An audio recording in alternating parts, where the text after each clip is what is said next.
Happy Wednesday, December 1. So, last month of the year 2021. Paspas na, no? So, padayon kita sa First Peter chapter 2 until part of chapter 3. So, kini yung mga practical advices gyapon, practical Christianity. Nagihatag ni Apostol Pedro sa mga tumutuo and even to us right now nga dili kani mga balaod nidugang sa balaod ni Moises, but this is who we are karon nga gipakamatarong na ta sa Ginoo. So it's very descriptive. It's the meat or the content of who we are kinsa kita nga mga anak sa Ginoo. Last time nag-start kita sugodan na be self-controlled, restraining, describe kita niya as mga stones in a house nga buhaton sa Ginoo. What else? Sama sa sa ni bata nga breastfeed sa iyang mother. The same thing we desire Jesus. Ingon niya dito. Mo ato nakita last time. So karon padayon kita sa iyang mga tambag. So atong balikan ng konteksto, daghan sa ila na scattered na, wala na sila sa Jerusalem. This is AD 63, few years before naguba ang templo in AD 70. No, so tuwa sila usually sa mga sa Turkey. Sa mo na karon na mo na sa una ang empire at ni gingharian sa mga Persians, Medes and Persians, which is present day Turkey. So halos sa sila na scatter dito, so gi-remind sila ni Pablo gipadala na ning sulat. So most likely daghan ni ng mga sulat. Okay, imagine that. I don't know how they reproduce it, but they will read this in their synagogues. Kaya magpadayon mo sila, magtigom sila mga synagogues, kining mga sulat ni and then their homes, kining mga sulat gikan sa mga apostoles. So padayon kita din ingon sa din these are really practical Christianity. Number one, respecting people in authority. This is very interesting, guy.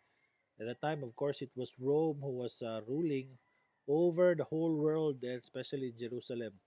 Ug makita nato nga ang Rome, uh, sa tawag ni, mura sila og kining America karon or China. They're the superpower at the time. Sila ang hawid sa tanan. Pero interesting to kay dili man para sa ato karon nga uh, sa ni, although gamahanan ng America or China, dili kita really under sa ila, walay colonization. Pero sa ila, they have to pay their tax dito sa mga Romano. So they have a very difficult time with colonialism.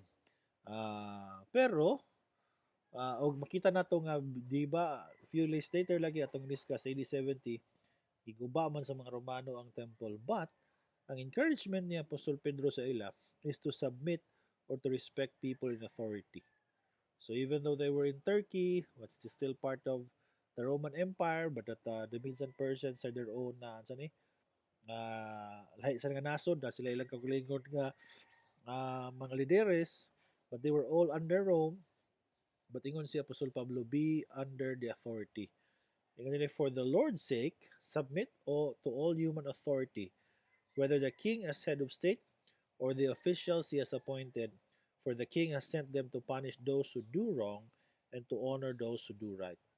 So, di man po nato ni malimod nga naa sila balaod sa yuta, which is somehow patterned to the law of Moses and the laws, okay, mo ning kalainan, because the law of the land were given to give order.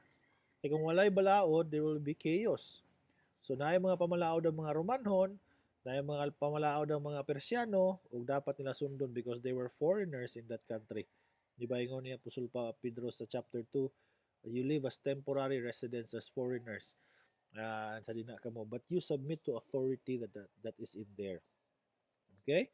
Because the authority that is given there, they have their rules and laws, and it's meant for peace and order because no government, no empire wants chaos from their people. That's why tagaan galing balaod ang mga tao. Even ang dictator na sa mga balaod para walay chaos and everybody is set under authority. So ang practical advice ni Pedro is that you submit to all authority for the Lord's sake. Okay?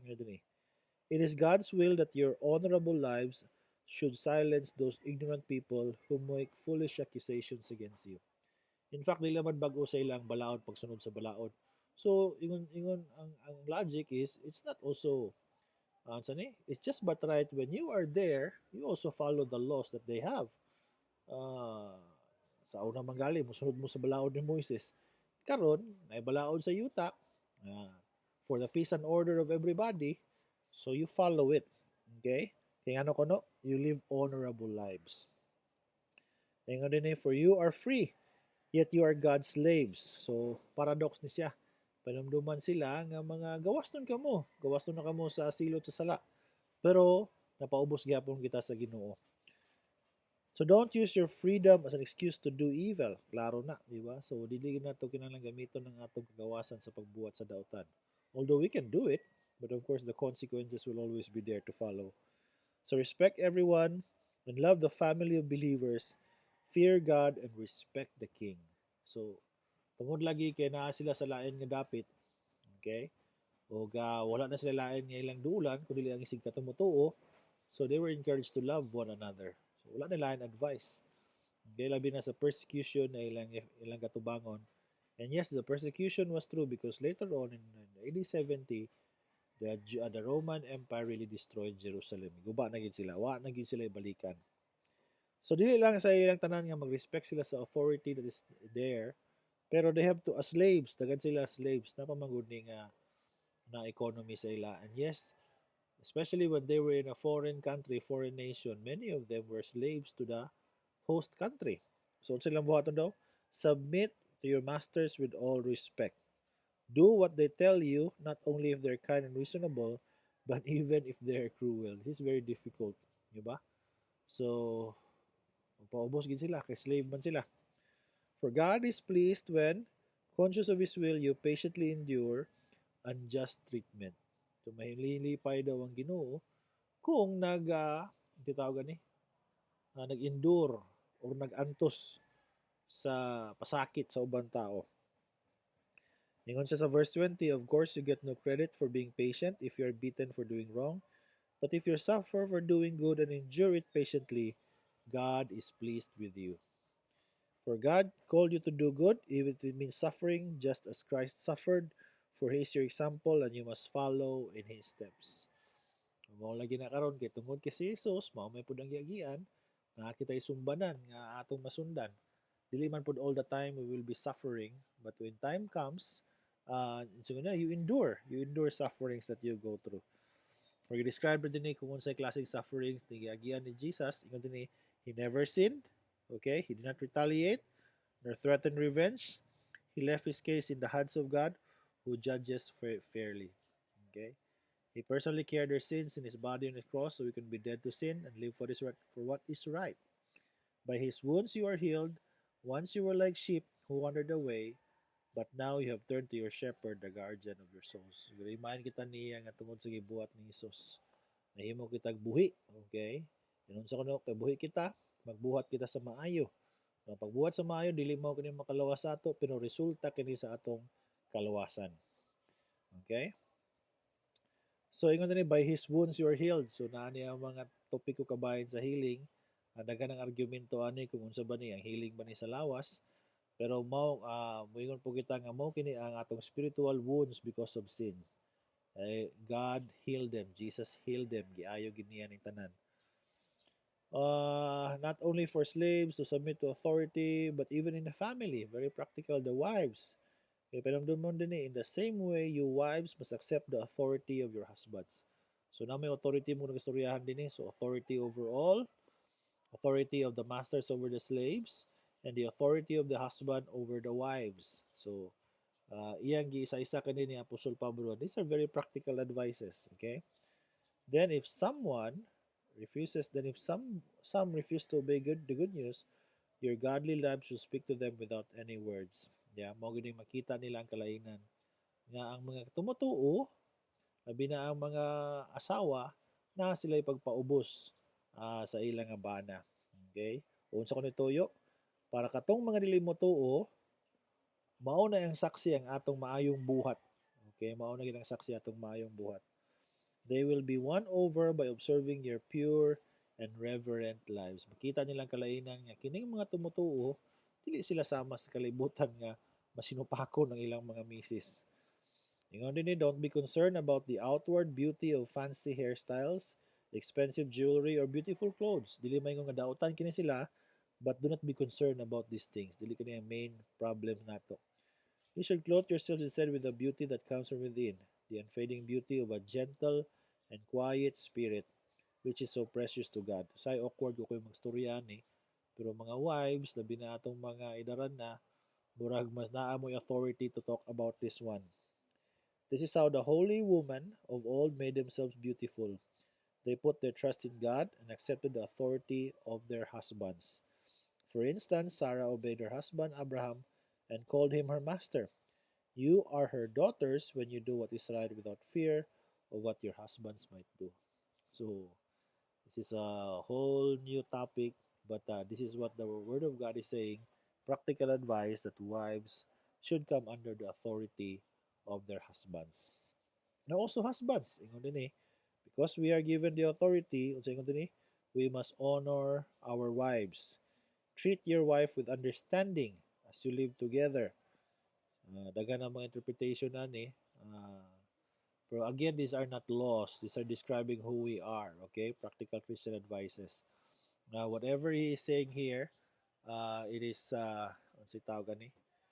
It doesn't mean nga law gini siya nga i-follow. But these are good.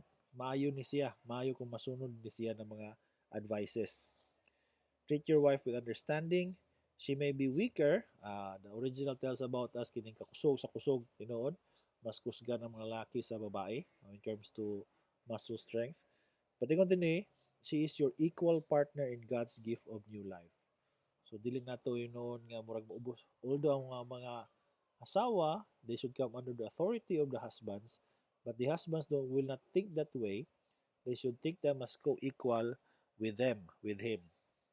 Ingon din treat her as you should so your prayers will not be hindered. So, ingon din tungod na ay mga higayon siguro nga di nga tubag atong pag-ampo tungod kay wala na to gitarong o tratarang atong mga asawa.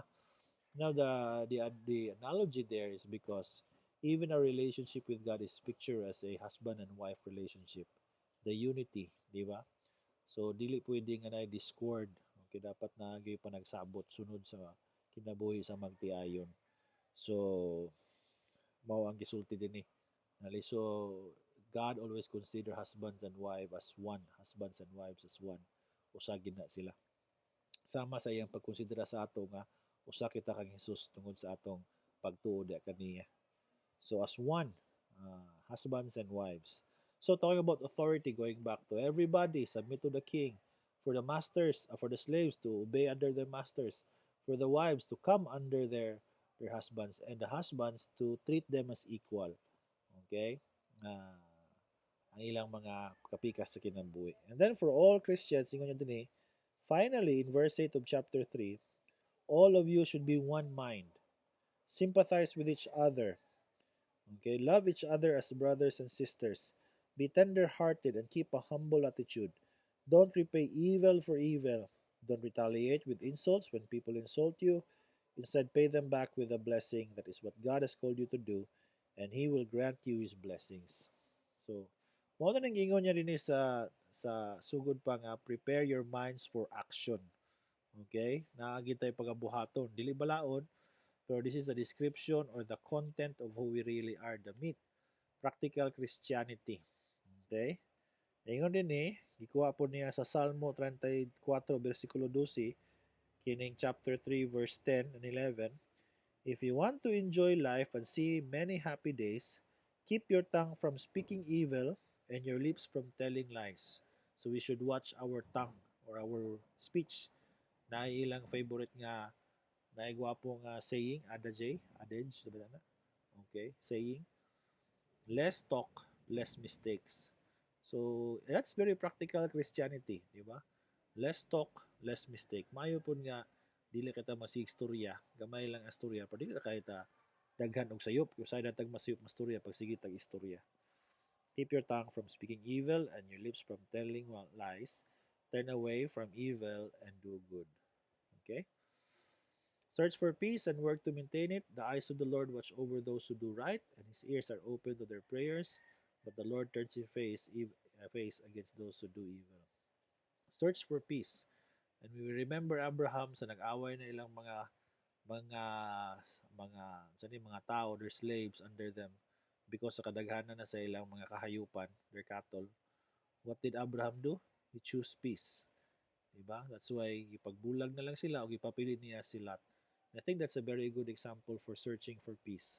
Mayo nga kita nga mga anak sa Ginoo, we will be searching for peace rather for chaos. So we are for peace. We are not for chaos. We are not for division. The eyes of the Lord watch over those who do right, and His ears are open to their prayers. Okay, nagapaminaw siya sa mga tao na nagkinabuhi nga matarong. But the Lord turns His face against those who do evil. That is in Psalm 34:12 to 16.